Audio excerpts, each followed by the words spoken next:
don't mind if it's so. Speak into the mic. It's tough with the whiskey. Here, you put that down. Right.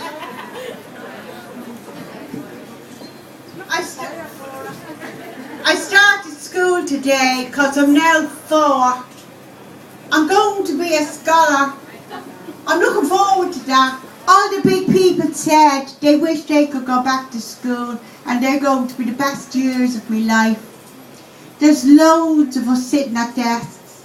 That's what they're called. We have things called inkwells.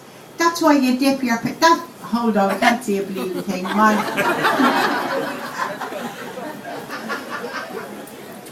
Here, come on, up here. Look, that's my mouth. And that's in my right. Okay, got that right now. Okay, hold on. I'm getting there. Just take your time right now. Okay, here we go. That's what you dip your pen into and write in a copybook.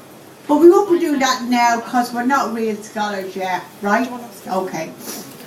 The teacher shouts down at the young fella sitting beside me because he's eating his chunk of bread and dripping. We're not supposed to do that until we get out to the yard at playtime. She brings this big long stick in the black... No, she doesn't. She bleeding bangs it. She bangs this long big stick on the blackboard. Now, pay attention and sit up straight. No, you can't go to the toilet. You have to learn to ask in Irish, she told the young one who was jogging up and down with her legs crossed. The poolie streamed down her legs and the young one was roaring her head off. The teacher had to take her out. We could hear her shoes squelching because they were filled with piss and her nose was dripping with snots. When she got back, the teacher went straight to the blackboard. Now, she said, we are going to draw air. And when she was finished, she pointed her stick at a young one and said, what is this? Pointing at the blackboard. A cup and saucer, teacher, squeaked the young one in a hoarse voice. Yes, good. And all together now.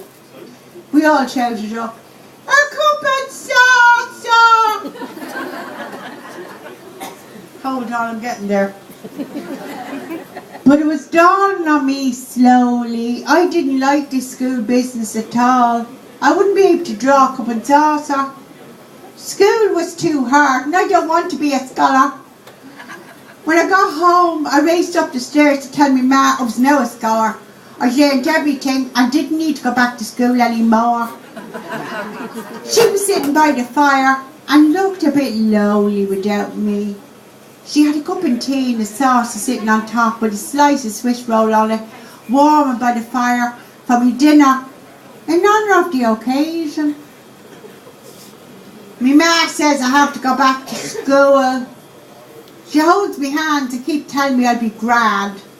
The school's only a few doors down and I'm back in the bleeding schoolyard before I know what happened. All the children are milling around waiting for the door to open. My ma asks a big young one to mind me and Tessa, who lives across the road, takes me hand. My ma goes off smiling and waving and Tessa tells me I'm a big girl now, I'm starting school, and isn't it great? At playtime when the light is out, I try to escape, but the gate is locked. I look to see if the big young one who's supposed to be minding us is watching, but she's too busy trying to play all the other children who are crying for their mummies. I try to squeeze myself out through the bars, but I can't get my head out. I can't get it back in either.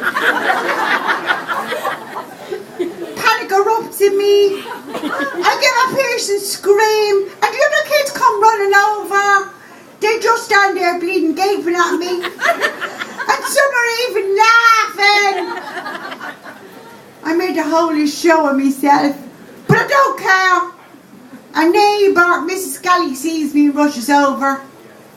What age, you child? I want me mummy, let me out. I want to go home. Here, don't struggle, you'll only make it worse. She pushes me, but my head is tightly wedged between the big black bars, and she's pulling the ears off of me. There's a big crowd around me now, but I can't see them because Mrs. Scally is suffocating me with her shawl.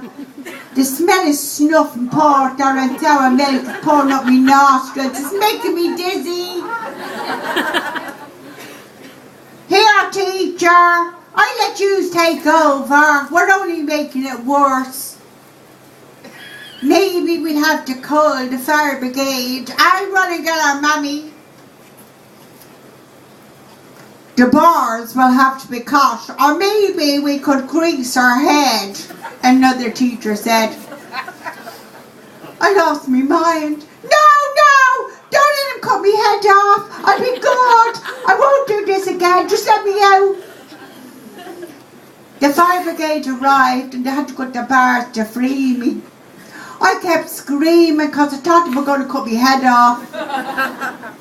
The ma brought me home, but she stopped to talk first to the crowd, and the woman from the vegetable shop gave me a banana. She said it was good for shock. The ma told them all I put the heart crossways in her, and I'd be the death of her, yeah, because it was very wild. That's all you're getting. Wait now.